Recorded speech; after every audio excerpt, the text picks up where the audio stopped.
J'avais toujours détesté les lundis, mais ce lundi-là s'annonçait exceptionnellement affreux. Ma femme, Peggy, semblait inhabituellement abattue et irritable. Elle préparait le petit déjeuner pour nos fils et moi avec la précision mécanique d'un robot. Son attitude n'était pas celle de la colère, mais plutôt d'une profonde dépression. Cela n'a guère égayé la matinée. J'ignorais totalement la cause de son chagrin, et je n'éprouvais aucune envie de m'en enquérir. Mes fils, Robert, 16 ans, et Dave, 18 ans, partirent pour l'école à peu près au même moment où je partais pour le travail. Depuis 15 ans, j'étais employé par une entreprise de transport impliquée dans le chargement et le déchargement de porte-conteneurs. Le travail était pénible, mais la rémunération était conséquente. J'avais nourri toute ma vie le désir d'être en mer, et cet emploi représentait ce qui s'en rapprochait le plus. Mon aspiration était de faire le tour du monde et de découvrir des cultures et des peuples divers. Ce désir était profondément ancré en moi, et il m'arrivait de succomber au désespoir, sachant qu'il resterait probablement inassouvi. La vie domestique et les obligations familiales, semblait-il, avaient une plus grande priorité que mes ambitions personnelles. J'étais, néanmoins, généralement satisfait de ma vie familiale. J'avais 2 fils remarquables et une épouse aimante que je chérissais. Malheureusement, c'était lundi. L'aspect de mon travail que je trouvais le plus répréhensible était la présence de certains individus avec lesquels j'étais contraint de collaborer. Colin Farrell était, sans aucun doute, la personne la plus insupportable imaginable. De plus, il était invariablement accompagné de ses 3 acolytes. Bob Timbert, Ray Collins et Freddie Springer. Nous 5 avions fréquenté le lycée ensemble, et mon aversion pour eux n'avait pas diminué au fil des années. Hey, Grady. Tu nous as manqué à la fête de samedi soir. On aurait dit que Colin était impatient de provoquer une confrontation plus tôt que d'habitude aujourd'hui. Samedi soir, l'entreprise avait organisé une soirée d'entreprise. Mes fils et moi avions été obligés de nous rendre à Chester pour aider mon père à déménager de sa maison. Ma mère était décédée 6 mois auparavant, et mon père avait décidé de réduire la taille de son logement pour s'installer dans une résidence plus petite. Peggy avait exprimé sa déception, alors je l'avais encouragée à assister à la fête en notre absence. À notre retour, dimanche soir, je lui avais demandé comment s'était passée sa soirée, ce à quoi elle avait simplement répondu « bien ».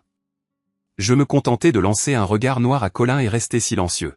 « On est désolé que tu n'aies pas pu venir, Grady, mais merci d'avoir laissé ta femme venir. Elle a rendu toute la soirée intéressante. » Je sentis mes poings se serrer en écoutant sa meute d'hyènes glousser comme des écolières. Il semblait faire des remarques désobligeantes à mon sujet. Alors que je commençais à m'éloigner, Colin me poursuivit, continuant ses railleries. « Elle s'est certainement épanouie en une belle créature depuis le lycée, Grady. Tu as de la chance d'avoir l'opportunité de rentrer chez toi auprès d'elle tous les soirs. » Je réalisais que la journée s'annonçait longue. Les veines de mon front commencèrent à palpiter, et je sentis les muscles de mon cou se contracter. Tout au long de ma vie, j'avais lutté pour garder le contrôle de mon sang-froid. Une fois de plus, je tentais de me désengager. Je me retournai pour affronter le groupe, et Colin jeta nonchalamment quelque chose de côté. C'était rouge, doux, et indéniablement une culotte. Peggy les a oubliés samedi. Peut-être qu'elle en aura besoin pour compléter le soutien-gorge rouge qu'elle portait. Tout le groupe éclata de rire. Je restai là, les fixant sans relever la tête. La soie rouge atterrit sur la plateforme de chargement en béton à mes pieds. Je ne fis aucune tentative pour la ramasser. Soudain, je réalisai que j'avais cessé de respirer, et je sentis les muscles de mon estomac se tendre. J'étais en train de me transformer en un ressort de rage, prêt à se déchaîner à tout moment. J'aurais facilement pu maîtriser n'importe lequel d'entre eux individuellement, mais les affronter tous simultanément s'avérerait plus difficile. À cet instant, j'étais indifférent aux conséquences. Je commençais à avancer vers mes bourreaux lorsqu'une main imposante agrippa mon épaule. Josh Hamilton, le chef d'équipe du quai, me regarda droit dans les yeux et hocha simplement la tête en direction du bureau principal. Aucun mot ne fut échangé. Je jetai un coup d'œil au groupe, transmettant une haine qu'il n'avait jamais vue auparavant, et suivis Josh en haut des escaliers. Pour une raison inexplicable, leur rire avait cessé, et une expression inquiète s'était répandue sur leur visage. Josh entra dans le bureau de Henry Clark pendant que je m'asseyais en face de la secrétaire de Henry, Sally. « Grady, voulez-vous une tasse de café ? » « Non, merci. Je suis trop agité pour tenir une tasse. » Je pouvais observer Josh et Henry converser à travers la cloison vitrée. La discussion semblait sérieuse.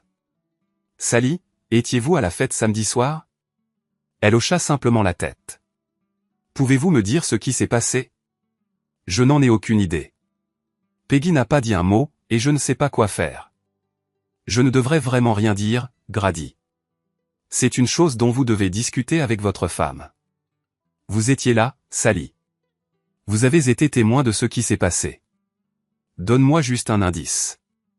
Sally feuilletait des papiers sur son bureau, cherchant manifestement à éviter la conversation avec moi. S'il te plaît, Sally, j'ai besoin de savoir. Peggy est arrivée à la fête absolument éblouissante. Environ 1 heure plus tard, Colin a commencé à lui resservir des verres. Elle semblait apprécier. Colin chuchotait quelque chose à son équipe chaque fois qu'on remplissait son verre, et ils riaient tous. Finalement, Peggy et Colin se sont glissés dans la réserve. Une demi-heure plus tard environ, Bob, Ray et Freddy sont sortis. On ne les a vus ni l'un ni l'autre pendant environ 1 heure, puis ils sont tous réapparus, riant et plaisantant. Peggy souriait, mais elle avait l'air terrible. Ses cheveux et sa robe étaient en désordre. Environ 10 minutes plus tard, elle et Colin sont partis ensemble. Merci, Sally, je ne voulais pas entendre ça, mais ça explique beaucoup de choses. Nous sommes restés assis en silence pendant encore 10 minutes. Puis Josh est sorti et m'a fait signe d'entrer. Grady, je ne suis pas content de ce qui s'est passé ce matin. Colin, Ray, Bob et Freddy ont été suspendus 1 semaine sans solde. Je veux que vous preniez 2 semaines de congé. Josh m'a informé de ce qui s'est passé samedi, et je crois comprendre que c'est la première fois que vous l'entendez. Je ne peux pas permettre que quiconque finisse à l'hôpital. Je ne pense pas que tout cela soit de votre faute, mais j'espère que vous réglerez les choses avant votre retour. Je ferai tout ce que je peux pour vous aider à surmonter cette situation. N'hésitez pas à me demander. Maintenant, sortez d'ici. J'ai fait un signe de tête reconnaissant à Henry et j'ai remercié Sally une fois de plus en sortant du bureau. Colin et ses acolytes étaient introuvables lorsque je me suis dirigé vers le parking. J'ai abandonné la culotte sur le quai. Je ne suis pas rentré chez moi. Au lieu de cela, j'ai conduit vers le nord à la recherche d'un endroit où m'échapper. Un endroit où je pourrais me perdre. J'avais amplement le temps de réfléchir au passé et au présent. Peggy et moi avions fréquenté le même lycée. Elle était forte, en surpoids, négligée et loin d'être conventionnellement attirante. Elle ne savait pas comment prendre soin d'elle ou se maquiller. Ses cheveux avaient invariablement l'air en désordre. Elle n'appartenait à aucun groupe social et était, en substance, une paria sociale. Bien sûr, c'était précisément ce qui m'avait attiré chez elle. Je mesurais 1,90 m et pesais près de 140 kg. J'étais grand, mais en même temps maladroit, timide et d'apparence insignifiante. J'étais trop pâteau pour pratiquer un sport quelconque. Colin Farrell était mon antithèse. Il était beau, éloquent et athlétique. Je sais que cela peut paraître absurde, mais il y avait des rumeurs selon lesquelles des filles essayaient de persuader Colin de les emmener sortir uniquement pour qu'il soit celui qui les déflore. Il n'a jamais entretenu de relation à long terme, mais il n'a jamais manqué de rendez-vous non plus. Je détestais cet individu. Il se vantait de ses conquêtes, et les filles ne semblaient pas s'en soucier. Toutes, sauf Peggy. Peggy a essayé de convaincre Colin de l'inviter à sortir. Elle désirait l'occasion de déclarer qu'il avait été son premier. Non seulement Colin l'a éconduite, mais il a également divulgué l'information à toute l'école. Il a déclaré qu'il ne couchait qu'avec des filles et qu'il n'avait pas l'intention de s'abaisser à coucher avec un cochon. Les élèves de l'école ont trouvé cela amusant, mais Peggy a été dévastée. J'ai perçu cela comme l'occasion de faire un geste. Comme je ne connaissais pas l'art de la cour, j'ai simplement commencé à être amical. Rapidement, nous nous sommes rapprochés, et au moment où nous avons obtenu notre diplôme du lycée, nous étions un couple. C'est moi, et non Colin, qui ai finalement fini par être avec elle. Après avoir terminé mes études secondaires, j'ai trouvé un emploi de manœuvre sur un chantier de construction. En quelques années, mon embonpoint a disparu et je me suis transformé en un amas de muscles et de tendons. J'étais fort et coordonné. C'était gratifiant de cesser d'être une source de moquerie ambulante. Peggy et moi nous sommes mariés 1 an plus tard. Robert et Dave sont nés coup sur coup, et peu de temps après, Peggy a commencé à s'entraîner à la salle de sport voisine. La transformation a été étonnante. En cours de route, elle a appris à coiffer ses cheveux, à appliquer la quantité précise de maquillage et à s'habiller de manière captivante. Elle était magnifique, et j'étais fier qu'elle soit devenue ma femme. Je l'avais aimée quand elle était une grenouille, et ma récompense était qu'elle s'était métamorphosée en une princesse. Lorsque j'ai obtenu le poste au quai de chargement, toute notre vie s'est considérablement améliorée. Jusqu'à aujourd'hui. L'autoroute A14 s'est transformée en A1, et j'ai continué à réduire la distance. Je connaissais ma destination, et ce n'était qu'une question de temps. J'ai contemplé mes deux fils. Ils descendaient d'une lignée importante et robuste, et c'était évident. Nous veillons à ce qu'ils restent tous les deux actifs et ne se transforment pas en masse comme nous l'étions autrefois. Dave était environ 5 cm plus grand que Robert et légèrement plus mince. Robert avait de grandes mains. Ils étaient tous deux en excellentes conditions physiques et capables de se défendre. Nous leur avons inculqué la retenue et l'importance de ne pas devenir des brutes. Ils partageaient tous deux le même désir de prendre la mer. Je crois que c'était dans leur sang. J'ai promis de les aider dans toutes les entreprises qu'ils souhaitaient entreprendre. Peggy était une mère admirable et une épouse merveilleuse. Elle tenait une maison agréable et s'abstenait de gaspiller de l'argent en futilité. Nous avions une vie sexuelle épanouie, du moins c'est ainsi que je l'apercevais. L'affection était toujours une composante essentielle de nos ébats. Parfois, elle m'autorisait à la pénétrer par derrière. Elle ne semblait pas retirer beaucoup de plaisir des pratiques sexuelles non conventionnelles, ce qui était inhabituel. Ses seins étaient assez volumineux, et bien que son corps se soit raffermi grâce à l'exercice, ses seins n'avaient pas suivi. Il n'y avait rien d'anormal à leur sujet. Ils ressemblaient simplement à des seins naturels, pas au genre artificiel qui se tiennent droit. Quand elle était au-dessus de moi, ils se balançaient d'avant en arrière, de haut en bas. Je plaisantais en disant que je pourrais accidentellement me donner un œil au beurre noir si elle ne faisait pas attention. Nous nous amusions lorsque nous faisions l'amour, et j'étais tout à fait satisfait de cet aspect de notre vie. Je me suis retrouvé sur la M6, calculant toujours la distance restante. Les ombres s'étiraient, s'allongeant à chaque instant, et j'espérais atteindre ma destination avant que le voile complet de l'obscurité ne se pose. Le trajet jusqu'à Port Patrick était censé durer 7 heures, mais cela restait le seul endroit où mon cœur aspirait à être. Mon regard restait fixe, à la recherche de l'insaisissable à 75, qui a finalement surgi juste au moment où le soleil disparaissait sous l'horizon. À cette période de l'année, la duchesse du Canard affichait une abondance de places de parking vacantes. J'ai remis les clés de ma voiture au barman, lui demandant de me réserver une chambre pour une semaine. Je ne possédais ni bagages, ni vêtements de rechange, ni même un rasoir, mais ces lacunes n'avaient aucune conséquence pour moi. Il a récupéré la clé de la chambre sur son crochet, me l'a tendue, puis a replacé mes clés de voiture à leur emplacement initial. Je me suis procuré une bouteille de bière et me suis retiré dans le coin le plus reculé de l'établissement. Un lampadaire projetait sa lumière à travers le verre ambré de la bouteille au-dessus de ma tête. Il était temps de succomber à l'engourdissement et d'oublier tous les soucis de ce monde. Je me suis réveillé dans ma chambre tard le lendemain matin, avec un souvenir vague de la façon dont j'y étais arrivé. Généralement, l'un des habitués locaux m'aidait à monter les escaliers et me déposait sur le lit. Je n'avais même pas pris la peine de me glisser sous les draps. J'ai aspergé d'eau mon visage et me suis offert quelques douches. Cependant, le bénéfice de la douche était largement annulé par la nécessité d'enfiler les mêmes vêtements, qui conservaient leur odeur nauséabonde. Ma barbe commençait à pousser, prenant une apparence plutôt impressionnante.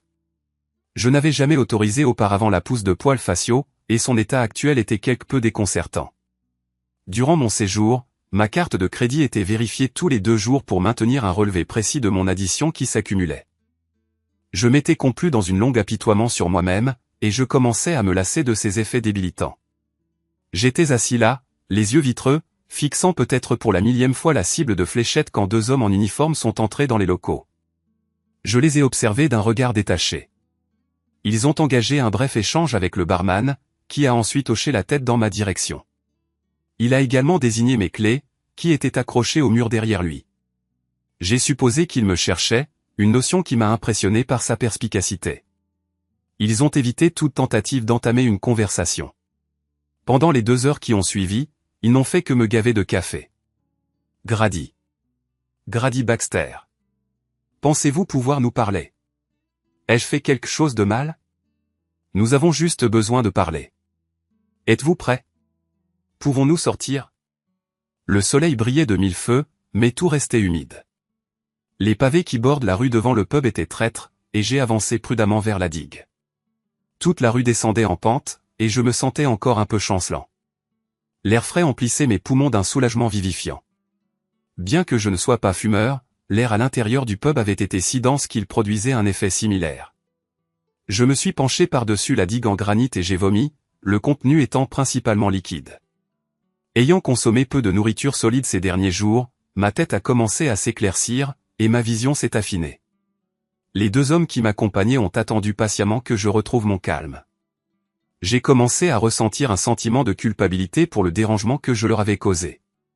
Le banc sur lequel je me suis assis était humide, mais j'ai ignoré l'inconfort. Comment puis-je vous aider, messieurs? Tout d'abord, nous essayons de vous retrouver car vous avez disparu depuis 10 jours. Deuxièmement, nous essayons de localiser Colin Farrell, et nous espérons que vous pourrez peut-être nous aider. Bon, tu m'as trouvé, donc ce point est réglé. Je n'ai pas revu Colin Farrell depuis le jour où je suis arrivé ici. Je suppose que le barman te l'a déjà dit.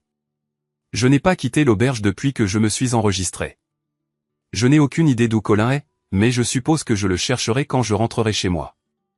J'ai conversé avec eux pendant environ 1 heure de plus. Ils n'avaient aucun motif d'accusation, et une fois qu'ils furent assurés de mon bien-être, leur principale préoccupation sembla être la localisation de Colin. Ils m'avaient retrouvé grâce au débit sur ma carte de crédit. Je pris la résolution de retenir cette leçon et d'éviter de répéter cette erreur si une situation similaire devait se reproduire à l'avenir. Je suis descendu de la colline et j'ai acheté des vêtements frais et une brosse à dents. J'ai décidé de garder la barbe pour le moment, malgré son apparence peu flatteuse. Après une dernière douche, j'ai réglé ma note et j'ai entrepris mon voyage de retour. En route, je me suis arrêté environ 4 fois.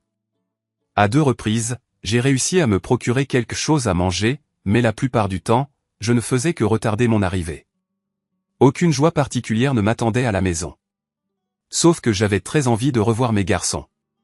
Elle était assise sur le canapé, éclairée par une seule lumière dans le salon. Elle me regardait les mains jointes sur ses genoux, semblant avoir peur de bouger. Il semblait qu'elle avait pleuré, bien que l'obscurité de la lumière rendait cela difficile à déterminer. J'ai pensé à prendre une bière, mais la simple idée a provoqué une vague de nausées. Au lieu de cela, j'ai opté pour un coca.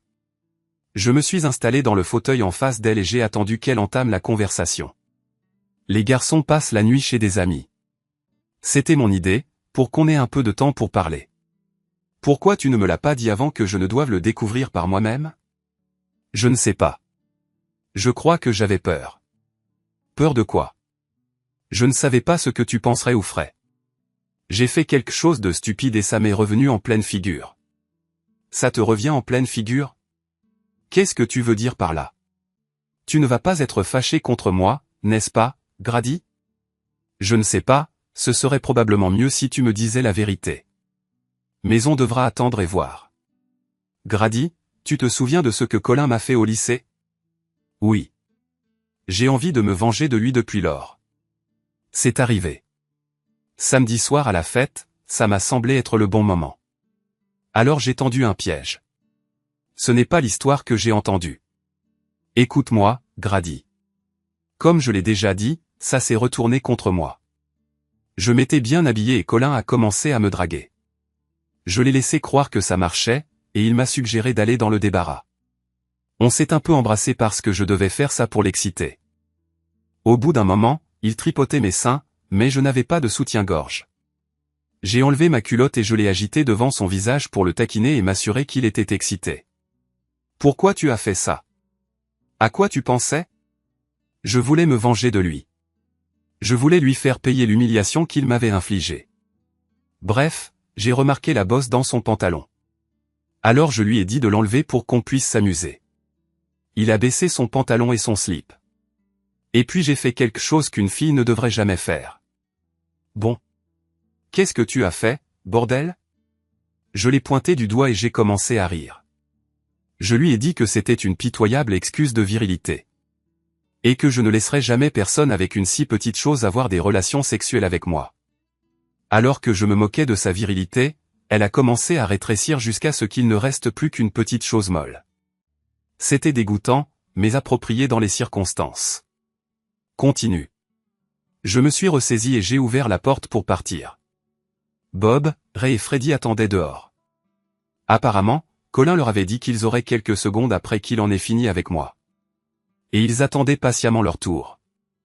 Je suis passé devant eux en riant et je suis allé aux toilettes des dames. Quand je suis revenu à la fête, ils étaient tous là avec de grands sourires sur leurs visages. Évidemment, ils avaient dit aux autres gars de la fête qu'ils avaient eu des relations sexuelles avec moi dans le débarras. Ils ont dit ça pour se venger de moi pour avoir humilié Colin. J'étais contrarié et je suis parti. J'ai entendu dire que tu étais parti avec Colin. Ce n'est pas vrai. Je suis sorti seul et je suis rentré directement à la maison. Tu as laissé ta culotte là-bas pour Colin? Non, je l'ai juste oublié en partant. Pourquoi tu ne me l'as pas dit? Après qu'ils aient tout déformé, j'ai eu peur. Je ne savais pas quoi te dire. Alors tu m'as laissé affronter ça tout seul, devant tous mes collègues? Je me suis senti comme un imbécile, un cocu. Ils m'ont taquiné à propos de ce qui s'était passé et je ne pouvais même pas répondre, parce que je ne savais rien. J'ai dû apprendre par la secrétaire ce qui s'était passé. Et son histoire ne correspond pas exactement à la tienne.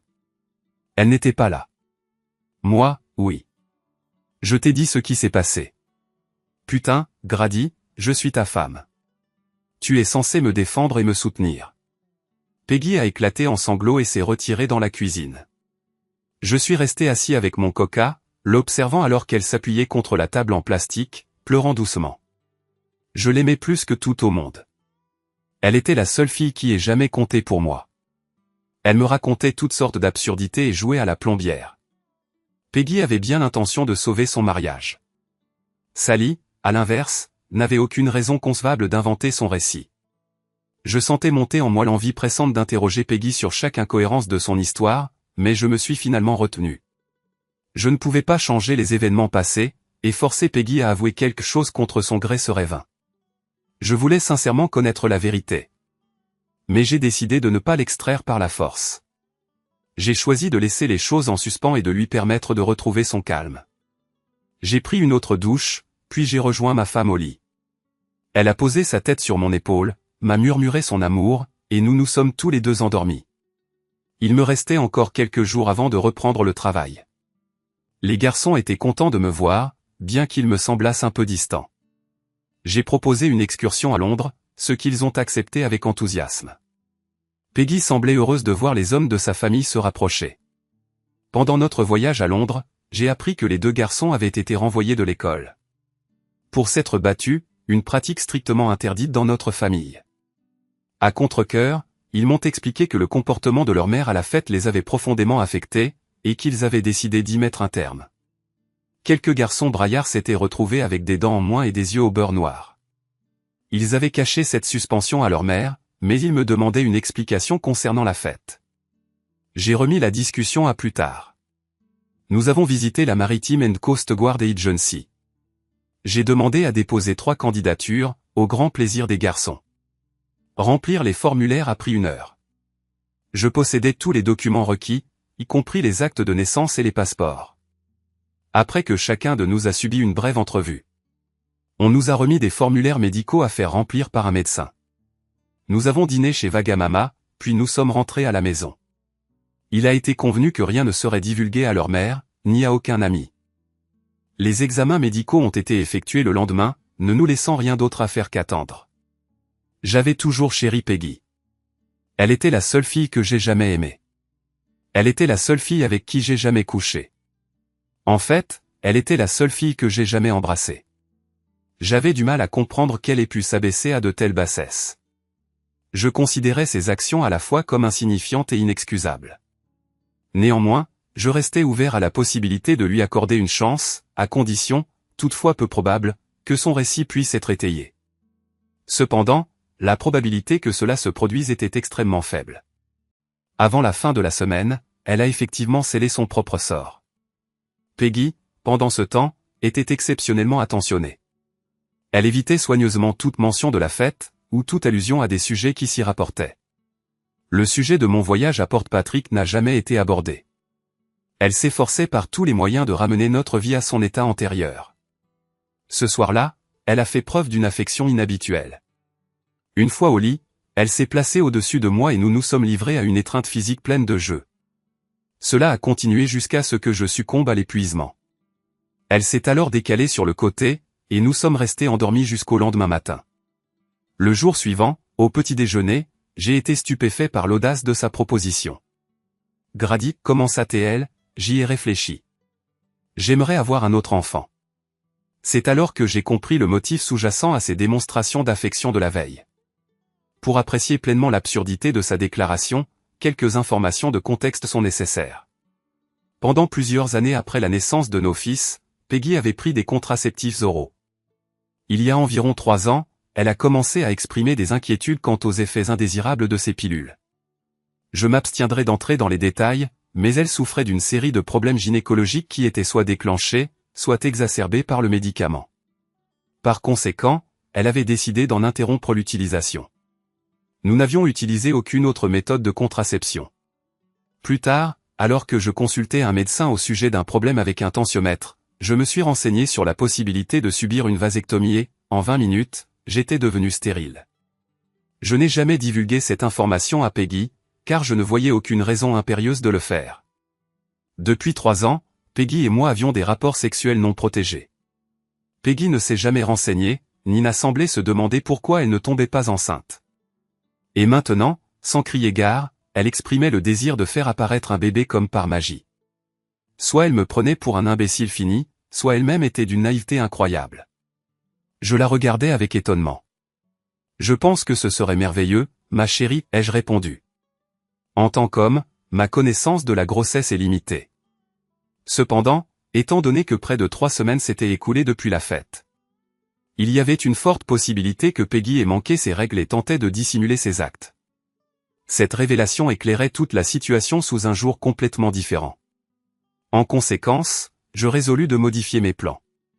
Les garçons retournèrent à l'école, et j'eus l'occasion de leur parler brièvement avant leur départ.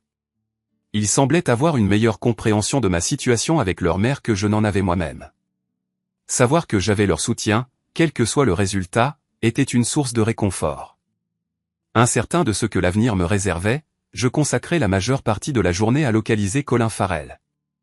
Il devait être quelque part. Pendant ma pause déjeuner, je me rendis au dock et parlai avec Sally.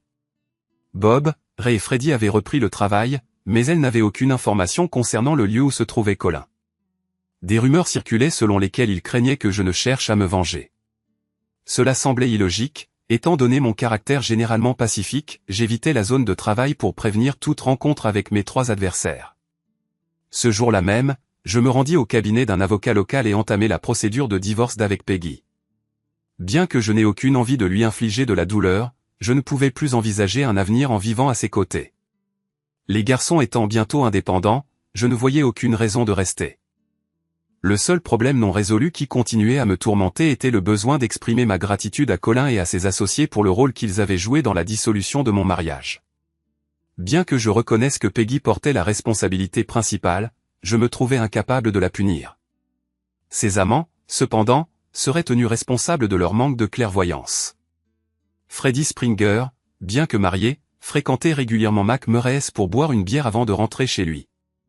Alors que l'obscurité commençait à tomber, il sortit par la porte latérale et longea le bâtiment en direction de sa voiture, garée à l'arrière. Je le surpris considérablement lorsque je saisis son bras gauche et le tordis derrière son dos. Avec une force considérable, je le projetai contre le mur, entendant le bruit distinct d'os se brisant lorsque son visage heurta la brique. Ses genoux fléchirent momentanément, mais je conservai ma prise sur son bras et commençai à le frapper à plusieurs reprises avec mon poing droit.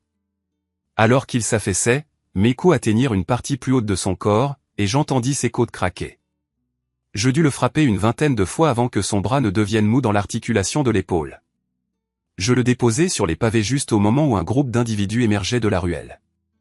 Sans être inquiété, je me dirigeai calmement vers ma voiture et partis.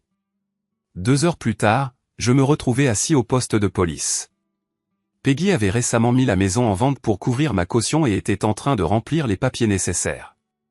Par la suite, Alice Springer fit irruption, exigeant avec véhémence que je sois emprisonné indéfiniment. Ils parvinrent à l'empêcher de s'approcher de moi, mais elle persista dans sa tirade jusqu'à ce que Peggy intervienne. Je ne sais toujours pas ce que Peggy a dit, mais Alice nous regarda toutes les deux avec dédain avant de partir. Robert et Dave récupérèrent ma voiture et me ramenèrent chez moi, Peggy suivant derrière. Les garçons semblaient fiers de mes actions, mais je m'abstins consciemment de tout mot ou acte qui pourrait encourager un tel comportement. Freddy avait subi une luxation de l'épaule, une fracture du nez, 2 yeux au beurre noir et un éventail de blessures internes qui n'avaient pas encore été entièrement diagnostiquées.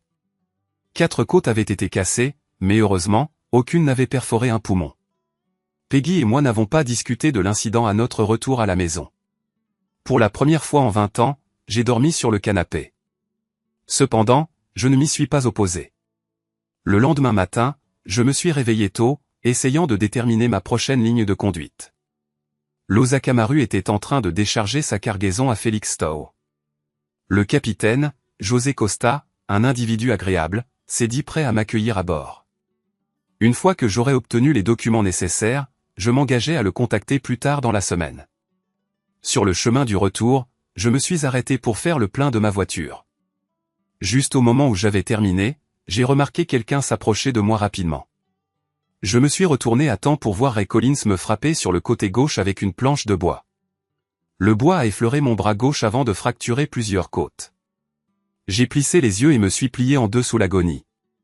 Je me souviens avoir essayé d'inspirer, mais je n'y suis pas parvenu. Les yeux fermés, j'ai eu de vifs éclairs blancs, puis j'ai senti mes genoux céder. La matraque de bois a produit un son de cliquetis particulier lorsqu'elle a heurté le pavé. Ray n'a pas pu la garder en main. À l'impact, ma main droite s'est projetée vers l'avant alors que je tombais, saisissant une poignée de flanelle. Je réussis à pivoter vers la gauche alors que je plantais mon poing droit, tenant toujours la flanelle, dans le sol. Je réalisais que j'étais lourdement tombé sur le corps de Ray. Mes yeux restaient obstinément clos, cherchant à étouffer la douleur qui me lacérait le côté gauche. J'étais incapable de bouger mon bras gauche. Agissant par pur instinct, ma main droite s'est mise à frapper, encore et encore. J'ignorais ce que je frappais, mais tant que ce n'était pas du bitume, cela me convenait. Les deux moitiés de mon corps semblaient fonctionner de manière indépendante. Tandis que mon côté gauche se recroquevillait en position défensive, mon côté droit attaquait tout ce qu'il pouvait atteindre. Au début, Ray s'est tordu sous moi, essayant de s'échapper, mais en quelques secondes, il s'est immobilisé. J'ai continué à le frapper jusqu'à ce que des passants m'éloignent de lui. Je restais incapable de respirer à fond, et la douleur était insupportable. Un des ambulanciers m'a fait une injection, et je suis resté inconscient pendant tout le trajet jusqu'à l'hôpital. Je me suis réveillé plusieurs heures plus tard, le bras gauche bandé et le torse étroitement emmailloté de sparadrap. Je pouvais respirer, mais avec une extrême prudence. Peggy était là, et son expression était loin d'être réjouie. « Bon sang, Grady. Mais qu'est-ce que tu crois faire? Tu sèmes le chaos pour cette broutille de la soirée. Je suis désolé, ma chérie. Je n'ai rien fait. Pourquoi ton petit ami m'a-t-il agressé avec une matraque? Et qu'entends-tu exactement par cette broutille de la soirée? Soit je reçois une explication plus détaillée de ce qui s'est passé samedi, soit je continuerai à chercher des réponses auprès des autres. Tu ne te contentes pas de parler. Tu les traques et tu les agresses. Je lui ai adressé un large sourire. Pourquoi diable voudrais-je faire une chose pareille? Arrête de te comporter comme un voyou et cesse de les appeler mes petits amis. Peggy est sortie de la pièce juste au moment où le médecin est entré. J'avais plus de contusions que de fractures. Ray avait manié ce morceau de bois comme un enfant. Mon bras me faisait simplement mal, et les fractures des côtes étaient superficielles. La douleur et les difficultés respiratoires que j'éprouvais étaient uniquement imputables à la chute. Tôt le lendemain matin, Robert et Dave sont venus me chercher. Ils rayonnaient de bonheur, et je leur ai ordonné de cesser. Ray, en revanche, était en piteux état. Il serait limité à consommer des liquides à la paille pendant environ un mois, le temps que sa mâchoire se consolide, et il faudrait au moins une semaine pour que le gonflement de son visage diminue. Un coup de poing égaré lui avait même fracturé la clavicule gauche. Bien sûr, chaque coup de poing était égaré, car je n'avais aucune idée de ce que je frappais à ce moment-là. Aucune plainte n'a été déposée contre moi, car plusieurs témoins ont attesté que Ray avait initié l'attaque. Il fallait d'abord que je contacte mon lieu de travail et que je demande une autre semaine de congé, cette fois-ci en arrêt maladie. J'ai brièvement parlé avec Sally, qui m'a informé que Bob Timber avait démissionné de son poste et que son dernier chèque de paie avait été envoyé à la résidence de son frère à Aberdeen. Ils ignoraient toujours où se trouvait Colin. Peggy et moi n'étions plus en bons termes. Je dormais désormais sur le canapé tous les soirs. J'ai pu enlever le bandage de mon bras relativement rapidement, mais mes côtes continuaient à me faire légèrement mal. Au moins, j'étais capable de bouger et de respirer normalement. L'Osakamaru devait partir dans 4 jours. J'ai rendu visite à mon avocat. Les papiers du divorce étaient prêts, alors je lui ai ordonné de les déposer dans 4 jours. Je renonçais à tout au profit de Peggy. Elle recevrait la maison, bien que la société de cautionnement la saisirait si je ne parvenais pas à couvrir la caution. Le résultat m'était indifférent. Avec les papiers du divorce, j'ai inclus une copie de mon compte rendu de vasectomie et une analyse de laboratoire récente. J'ai passé plusieurs coups de fil à des connaissances en Écosse et j'ai consacré du temps à la salle de sport pour tenter de me remettre de l'agression à la matraque. Henry Clark était mécontent de mon départ imminent, mais a consenti à garder le secret aussi longtemps que possible. Je lui ai demandé de veiller sur mes fils si le besoin s'en faisait sentir. Peggy avait cessé de fréquenter la salle de sport, et la maison était en désordre. Le linge s'accumulait, et l'état général des lieux se détériorait. Les repas étaient préparés à la hâte, et les conversations étaient loin d'être stimulantes. Il semblait qu'elle avait recommencé à prendre du poids. Le monde entier avait sombré dans le chaos en seulement 4 semaines. Le lendemain, les garçons m'ont présenté ma collection de documents maritimes. Je ne les avais jamais vus aussi joyeux. Tous les 3, nous étions sur le point de partir. Je les ai exhortés à attendre et à terminer l'année scolaire avant de tirer des conclusions. Je soupçonne qu'ils ont ignoré mon conseil. Je suis retourné à l'Osakamaru et j'ai procédé à tous les préparatifs nécessaires. Le quartier-maître m'a fourni une liste des provisions nécessaires avant le départ du lendemain matin. J'ai fait mes bagages, sécurisé ma cabine à bord et j'ai débarqué une dernière fois. Robert avait laissé sa Triumph Bonneville 750 garée au bord du quai. En quelques minutes, je me suis retrouvé en route pour Aberdeen. Un trajet de 8 heures à moto n'offre que peu de plaisir.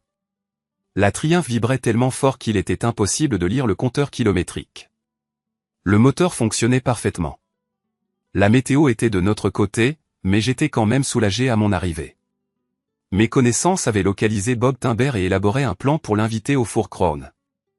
Les toilettes pour hommes de cet établissement se trouvaient à l'arrière, ce qui nécessitait une brève excursion à l'extérieur pour y accéder. Je suis entré et j'ai jeté un coup d'œil juste assez longtemps pour signaler mon arrivée à mes camarades. Ensuite, je me suis adossé au mur latéral du bâtiment et j'ai attendu. Les 2 premiers individus étaient des habitants du coin, mais ensuite Bob est apparu. J'ai entendu le loquet de la porte se refermer derrière lui alors qu'il s'avançait vers les toilettes.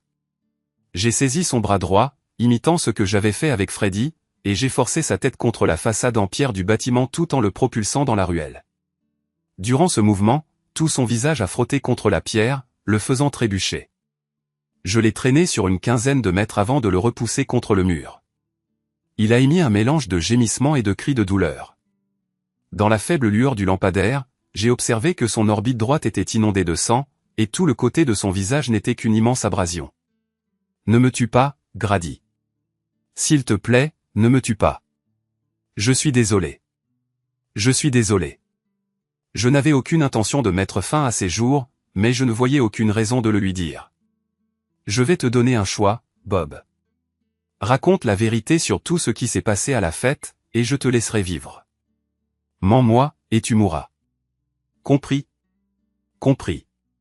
J'ai très mal, Grady. Alors parle, putain, et je te ferai soigner. » Quand Peggy est apparue à la fête en ton absence, Colin était ravi. Il a commencé à se vanter de son intention de la saouler et d'avoir des relations sexuelles non conventionnelles avec elle. Elle était vraiment attirante, Grady. Honnêtement. Elle était habillée avec soin et donnait l'impression de vouloir s'amuser. Collins a commencé à lui verser de l'alcool et nous a dit que nous pouvions aussi nous amuser avec elle. Après qu'il ait fait ce qu'il voulait. Nous doutions qu'il réussisse vraiment. Après un certain temps, il l'a emmené dans le débarras, et nous l'avons suivi. Es-tu sûr de vouloir entendre ça, Grady? Oui. Continue. Compris. Mais s'il te plaît, ne me fais plus de mal. Nous avons entendu Colin et Peggy avoir des rapports sexuels derrière la porte. Elle gémissait et prononçait des phrases explicites comme les femmes dans les films pour adultes. Rien que d'écouter ça, ça nous excitait énormément. Au bout d'un moment, Colin a ouvert la porte. Peggy était assise sur le canapé, un genou relevé, se présentant de manière provocante. Son haut était baissé jusqu'à la taille, exposant ses seins, et elle affichait un large sourire. Nous avons chacun eu notre tour avec elle, Grady. Nous ne lui avons fait aucun mal. Nous ne l'avons jamais forcée à faire quoi que ce soit contre son gré. Une fois que nous avons eu fini, nous l'avons aidée à se rhabiller. Elle et Colin sont partis ensemble, et je crois qu'ils se sont arrêtés quelque part avant qu'il ne la dépose. Mais je n'en ai pas la certitude. Voilà, c'est tout ce que je sais, Grady. Je suis désolé. Nous ne lui avons fait aucun mal. Honnêtement. Nous ne l'avons jamais forcé à faire quoi que ce soit contre son gré. Je me suis contenté de le regarder. Sais-tu où se trouve Colin Farrell? Il a simplement secoué la tête. L'homme n'était pas en état d'inventer. Son récit ressemblait plus à celui de Sally qu'à celui de Peggy. Son visage était affreux dans la lumière jaunâtre. Le saignement s'était intensifié et son orbite était devenue d'un noir terne. J'ai frappé à la porte fermée du pub, échangé quelques mots avec deux vieilles connaissances, et j'ai enfourché la moto. Quelques kilomètres plus loin, j'ai croisé une ambulance qui se dirigeait vers le pub. Il était tôt le matin quand j'ai garé la Triumph là où je l'avais prise et que j'ai embarqué à bord de l'Osaka-Maru. Robert récupéra la moto plus tard. Mon premier quart était ce soir-là, alors j'ai consacré le reste de la journée à me reposer. Après le voyage. Cette maudite moto m'avait épuisé. J'aurais dû prendre une voiture. Je me suis réveillé plusieurs heures plus tard, j'ai pris une douche et j'ai dîné. Mon supérieur m'a fourni une description de poste, a défini mes responsabilités, puis m'a laissé seul. C'était un poste de débutant, ni particulièrement difficile, ni accablant. Mes collègues se sont révélés peu aimables et peu serviables. Ils répondaient à toutes les questions directes que je posais, mais n'offraient aucune aide ou orientation, et aucun ne semblait intéressé à nouer des liens de quelque nature que ce soit. J'aspirais à une certaine entente avec le reste de l'équipage, mais il est devenu évident qu'une telle connexion ne se matérialiserait pas facilement. Ils semblaient tous amicaux entre eux, mais j'étais exclu de ce cercle. Je décidai d'attendre de voir comment les choses allaient évoluer. À ce stade, Peggy avait appris mon départ de ce matin. Elle devait avoir reçu les papiers du divorce. J'étais certain que Bob Timber avait déjà transmis toute son histoire à la police. Je pouvais imaginer mes deux fils espiègles ricanant ensemble à propos des derniers événements. Mon service terminé, je me retirai pour dormir. 2 jours plus tard, je fus convoqué dans la cabine du capitaine en milieu de journée. Le capitaine Costa ne semblait pas ravi alors que je me tenais devant lui.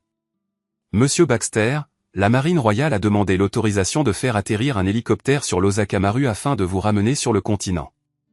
Ce matin, j'ai reçu un télégramme détaillé expliquant le fondement de leur requête. Je vais brièvement résumer plusieurs points de la demande d'extradition. Si des inexactitudes surviennent, vous pourrez apporter des éclaircissements. Je me contentai d'acquiescer. Ils cherchent à vous interroger concernant la disparition d'un individu nommé Colin Farrell. Vous êtes accusé d'avoir agressé un homme nommé Fred Springer si violemment qu'il a subi la perte d'un rein et risque potentiellement de perdre l'autre. Vous avez perdu votre droit à la libération sous caution pour cette accusation. Vous êtes accusé d'avoir infligé des lésions corporelles graves à un homme nommé Ray Collins. Initialement classé comme légitime défense, mais modifié par la suite en raison de la gravité. Enfin, la nuit de votre embarquement sur ce navire, vous auriez agressé un homme nommé Bob Timber à Aberdeen si brutalement qu'il a perdu son œil droit. Je ne comprends pas comment vous auriez pu être simultanément présent ici et à Aberdeen. Et franchement, je n'ai aucun désir d'acquérir une telle connaissance. Il est indiqué ici que tous ces actes de violence ont été exécutés à main nue en représailles à un affront personnel. Avez-vous des remarques, monsieur Baxter? Monsieur, je m'excuse pour tout inconvénient que j'aurais pu vous causer. Je parle des accusations. Eh bien, si j'étais capable de localiser Colin Farrell, il se remettrait à l'hôpital aux côtés des 3 autres. Honnêtement, je n'ai aucune connaissance du lieu où se trouve ce vaurien. Je vais rassembler mes affaires et me préparer pour l'hélicoptère. Le capitaine Costa se contenta de me regarder et de sourire. Il n'est pas nécessaire de faire cela. Je leur ai dit que vous n'aviez jamais embarqué. Il n'y a pas de Grady Baxter sur l'Osaka-Maru. Maintenant, retournez à vos fonctions. Je retournai au quartier de l'équipage, pris une douche et me préparai pour mon service. Au moment où je terminais le dîner, le rapport de police avait circulé dans tout l'équipage. Pendant toute la durée du voyage, j'eus plus de fréquentation que je ne pouvais en gérer. Je n'avais reçu aucune communication de chez moi avant d'être en mer depuis environ 1 mois. Par la suite, je reçus un télégramme de mon avocat. Le divorce avait été finalisé, me rendant un homme libre. Peggy avait cédé la maison à la société de cautionnement. Lors de mon départ du pays, Colin Farrell avait été admis à l'hôpital avec des blessures internes importantes. Et 2 rotules brisées. La police recherchait Robert et Dave en relation avec l'agression. Mes fils avaient découvert Colin avec Peggy dans notre chambre à coucher avant la saisie de la maison. Peggy résidait maintenant à Hostal avec sa sœur. Elle était enceinte, et ses anciens problèmes de poids refaisaient surface. Je n'étais toujours pas inculpé, et mon avocat me déconseillait de revenir. Il n'avait aucune connaissance du lieu où se trouvaient mes fils. La nouvelle suscita des émotions mitigées en moi. Le lendemain au petit déjeuner, le capitaine passa près de ma table et s'arrêta. Je voulais simplement vous informer que Robert et Dave Baxter ne sont pas à bord du Tanaka Maru, qui est destiné au Cap. Nous sourîmes tous les deux. J'avais toujours nourri l'aspiration de devenir marin. Ja. Jeg fik også lige nogle rails, jeg lige lægger ind. Vi har Og røver jeg har en meget race coal. øverst. Jeg har rigtig meget coal. Alene den øverste med dem, så har vi det Fuck er det her? samlet sådan nogenlunde. Og Det kan du flint, godt finde på. Så kan vi lave en lighter, hvis vi har brug for det på et tidspunkt. Ja, det kunne jeg jo low-key nok Og godt du klar? egentlig lave. Prøv lige at komme her i kisten. Jesus, mand. Sov rigtig godt, KS. Jeg hørte ikke lige, du gik fra callet, men sov dejligt.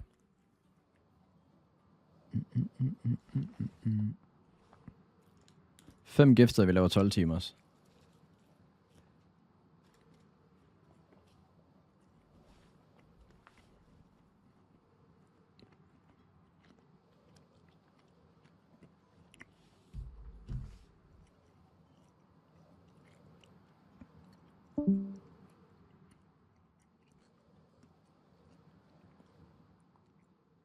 Du kunne snilt finde på at lave 12 timer, så er det klart. Selvfølgelig gør jeg det.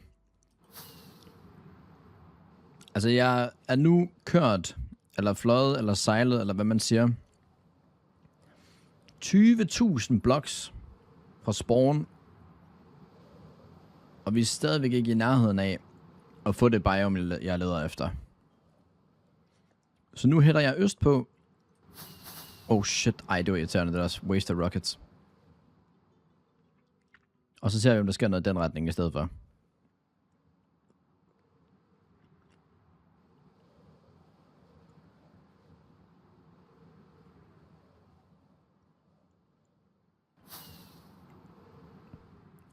Her. Spiller Nico stadig? Nej, han er gået ud. Men nu nærmer vi os noget, der ligner.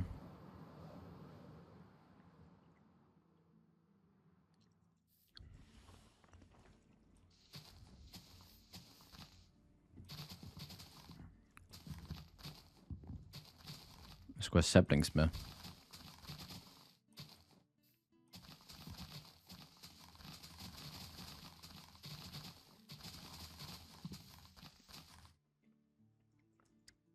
Fanden blev den der sapling af? Nå, der. Hvad kan vi droppe? What can we drop? Cobblestone.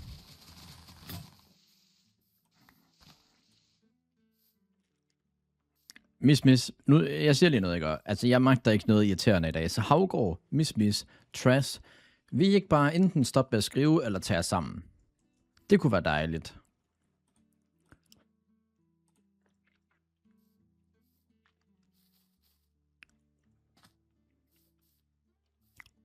Hvad fuck har jeg gjort? Du ved det godt.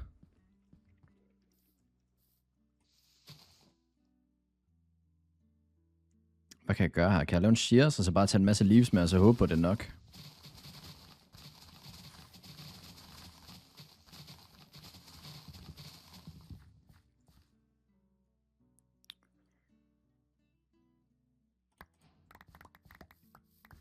Det gør vi bare.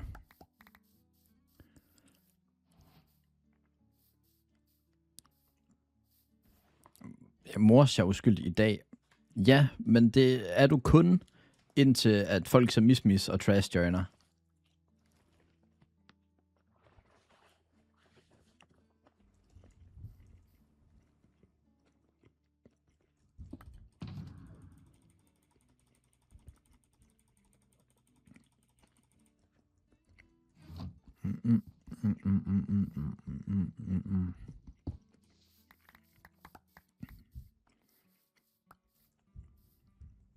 Okay, fuck det der. Jeg skal vist på, right? Du vil være en pragtfuld skolelærer. Tak for det, Satine. Vi skal lave en hemmelig kiste et sted med alle vores gode ting, inden vi går ned, så vi ikke mister dem. En Det kommer også hemmelig helt af kiste. Jamen, det er det, jeg tænker jo. Nej, men nu går jeg hen og leder efter dem, fordi I siger, at vi gemmer dem.